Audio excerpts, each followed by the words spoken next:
Hello दोस्तों, स्वागत है आपका हमारे इस YouTube चैनल पर। तो दोस्तों, इस वीडियो को ज़्यादा से ज़्यादा शेयर करिएगा और जितना ज़्यादा शेयर करिएगा कि ये वीडियो कम से कम आयोग के किसी सदस्य के पास ज़रूर पहुँचे। जैसा कि आपको पता है कि आयोग के खुद ही सदस्य कहते हैं कि हम बहुत से यूट्यूबरों का वीडियो देखते हैं जो बिहार एसएससी के ऊपर वीडियो बनाते हैं। तो चलिए, मैं आयोग के उन सभी सदस्यों को प्रणाम करता हूं और साथ ही श्री सुधीर कुमार जी, जो कि बिहार एसएससी आयोग के अध्यक्ष हैं, और सचिव श्री ओम प्रकाश पाल जी, आपको भी मेरा प्रणाम और आपको ढेर सारी शुभकामनाएं कि आप इतने अच्छे ढंग से जो है बिहार एसएससी आयोग की जो है सारी प्रक्रिया को अपने तरीके से जो है हैंडल करते हैं। अब यहाँ पे बात हम जो करने जा रहे हैं ये स्टूडेंट के मुद्दे की बात है। तो बिहार एसएससी के जो भी सदस्य हैं या फिर सचिव हैं, जो भी इस वीडियो को एक बार भी देखे हैं तो पूरा देखिएगा। और यहाँ पे मैं स्टूडेंट के मुद्दों को यहाँ पे आपके सामने जो है रखने जा रहा हूँ। देखिए सर, बात यह है कि एक स्टूडेंट, एक छात्र जो है अपने जीवन में कितनी कठिनाइयों के साथ एग्ज़ाम की तैयारी करता है। खाने के दाने हो या ना हो, लेकिन वो पढ़ने के लिए पुस्तकें ज़रूर खरीदता है। उनके माता पिता ढंग के कपड़े पहने या ना पहने, इस बच्चे को ढंग के स्कूल, ढंग के कपड़े और ढंग के ज़रूरत की सामानें जो है पूरी करता है, चाहे जैसे भी करे। और ये बच्चा, ये जो लड़का है, जब बड़ा होता है तो एग्ज़ाम की तैयारी करता है, गवर्नमेंट एग्ज़ाम की तैयारी करता है। क्योंकि बिहार में उतनी प्राइवेट कंपनियां नहीं है, ना ही फैक्ट्री है कि वो कहीं पे रोज़गार पा सके। जैसे ही वो ग्रेजुएशन या इंटर करता है, उसके बाद वो कॉम्पिटिटिव एग्ज़ाम में लग जाता है, वही तन मन धन से लग जाता है। अपने गांव से दूर, पटना शहर हो, बनारस हो, यूपी हो, कहीं भी जाकर के वो बस जाता है और वहीं पे रह करके तैयारी करता है। एग्ज़ाम्स आते हैं, नोटिफिकेशन आता है, एग्ज़ाम देता है, पीटी भी, मेंस भी, सब कुछ पास हो जाने के बाद सीटें भी अच्छी खासी होती है। फिर भी होता क्या है कि कुछ नियम ऐसे बनाए जाते हैं आयोग के अंदर कि उस नियम को फॉलो करने के चक्कर में लड़कों का सिलेक्शन नहीं होता और सीटें जो है वो खाली चल जाती है, बैकलॉग चली जाती है, जो कि ये गलत है। जब आप वैकेंसी निकालते हैं 2 साल, 3 साल, 5 साल बाद, तब लड़के भरने के बजाय आप लड़के को मतलब बाहर कर देते हैं। तो ये हम कहीं ना कहीं समझ पा रहे हैं कि इस नियम में थोड़ा सा बदलाव होना चाहिए। अब बात हम करते हैं बिहार एसएससी इंटर लेवल की, और CGL 2 जो गत वर्ष हुआ उसके ऊपर भी चर्चा करेंगे। सर, हम ये कहना चाह रहे हैं कि आपकी जो नियम प्रणाली है, जो भी आप रूल लगाते हैं, वो अपने नियमावली के अनुसार चलते हैं, ठीक है। तो जैसे कि आपका बिहार एसएससी इंटर लेवल में मल्टीपल पोस्ट हैं, यानी कि लगभग 42 पोस्ट की वैकेंसी है, लगभग 13,120 सीटें हैं इसमें। आपने मेगा क्रम का रूल अपनाते हुए फिजिकल का रिजल्ट दिया, लेकिन जितने भी फिजिकल के रिजल्ट आपने दिए हैं उनमें से मैं 99% कैंडिडेट का ऐसा है कि फ़र्स्ट प्रेफरेंस कुछ और है। कहने का अर्थ है कि फ़र्स्ट प्रेफरेंस उन 42 पोस्टों में से कुछ और है, और फिजिकल का पोस्ट कुछ ही बच्चों का जो रैंक 1 पर है, यानी कि 1 नंबर पर रखे हैं, बाकी सब 2, 3, 5, 8, 10, 12, 14 जितना नंबर हो उतना पे रख दिए हैं। तो ऐसे में उनका तो सिलेक्शन फिजिकल क्वालिफाई करने के बाद भी उस पोस्ट के लिए नहीं हो रहा है, तो यानी कि वो सीटें जो है पूरी तरह से बैकलॉग चल जाएगी। तो हम यही कहना चाहते हैं कि ये जो रूल है, ये जो मेगा क्रम जो काम करता है, ये सिर्फ और सिर्फ अगर सिंगल पोस्ट का वैकेंसी होता वनरक्षी, तो उस पर ये नियम पूरी तरह से फॉलो करता और सारे सीटें भरती।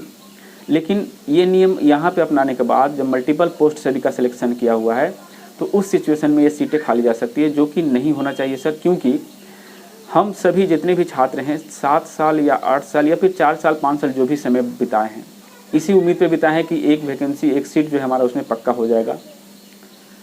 तो अपने नियम में थोड़ा सा आपको बदलाव करने की ज़रूरत है, आपको थोड़ा सा समझने की ज़रूरत है, निचले स्तर से आपको समझने की ज़रूरत है। मैं ये नहीं कह रहा हूँ कि आपके पास एक्सपीरियंस नहीं है, आप हमसे ज़्यादा जानकार हैं, हम तो आपके सामने कुछ भी नहीं है, जीरो हैं।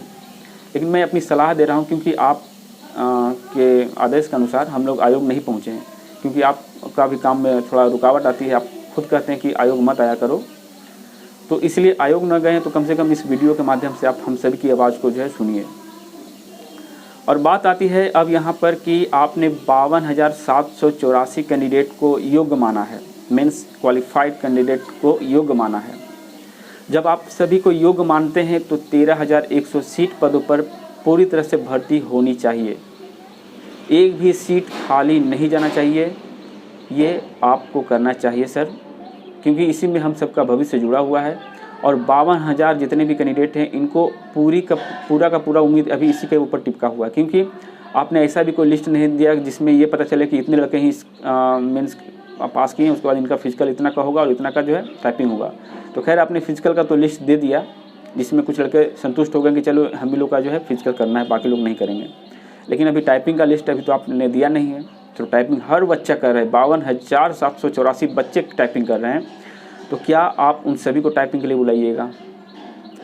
अगर बुलाना है या नहीं बुलाना इसका नोटिस आप दे देते तो बहुत अच्छा होता, और बहुत पहले दे देना चाहिए था।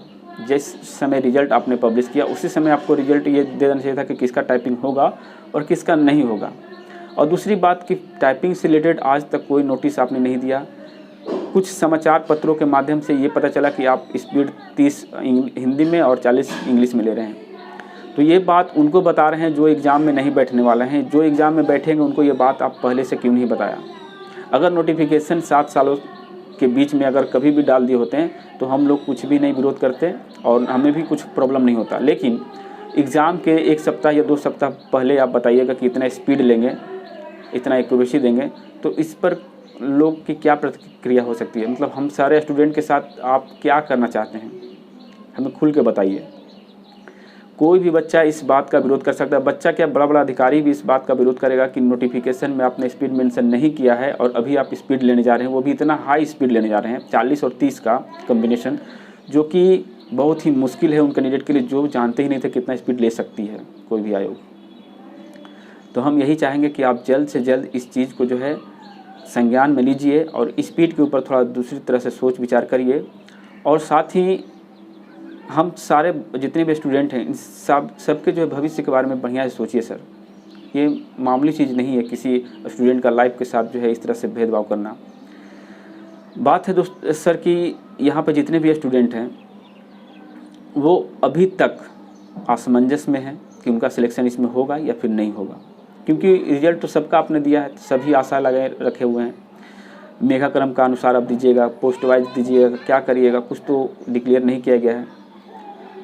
तो आपसे विनम्र निवेदन है कि इस बात को आप समझिए और हम सब के साथ जो है वही करिए जो अच्छा रहे, जो सबके हित में हो।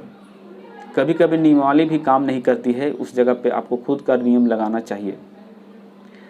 तो फाइनली हम यही कहेंगे कि 13,120 सीट जो है पूरा का पूरा फुलफिल होना चाहिए, ऐसा कुछ रूल बना के आप रखें, ठीक है।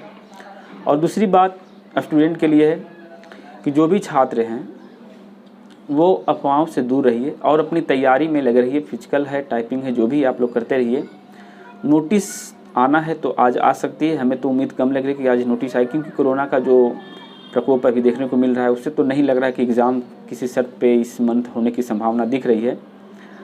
खैर फिर भी ऑफिशियल चीज़ें हैं, जब तक ऑफिस से कोई रिप्लाई नहीं आता तब तक तो कुछ कहना मुश्किल है, लेकिन अनुमान के आधार पर बता सकते हैं कि बहुत कम उम्मीद है कि इस मंथ में कोई एग्ज़ाम हो पाए।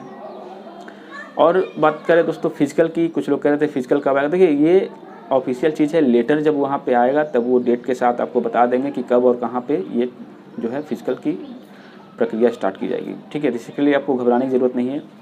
बस ये वीडियो सिर्फ और सिर्फ हमारे आयोग के सचिव ओम प्रकाश पाल जी और अध्यक्ष श्री सुधीर कुमार जी को समर्पित था, और उनसे हम हाथ जोड़ के विनती करते हैं सर प्लीज़ 13,120 छात्रों का जीवन पूरी तरह से फुलफिल हो जाना चाहिए, क्योंकि उन 13,000 के पीछे 52,000 परिवार पढ़ रहे हैं।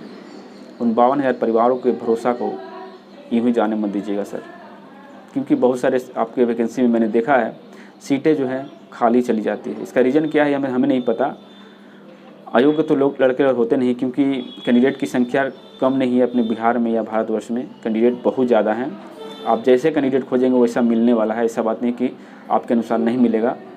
तो प्लीज़ आपसे यही रिक्वेस्ट है कि हम सब के दर्द को समझिए और कम से कम थोड़ा सा बदलाव तो ज़रूर करिएगा नियमों में। बस इसी के साथ वीडियो समाप्त करते हैं। जय हिंद, जय भारत।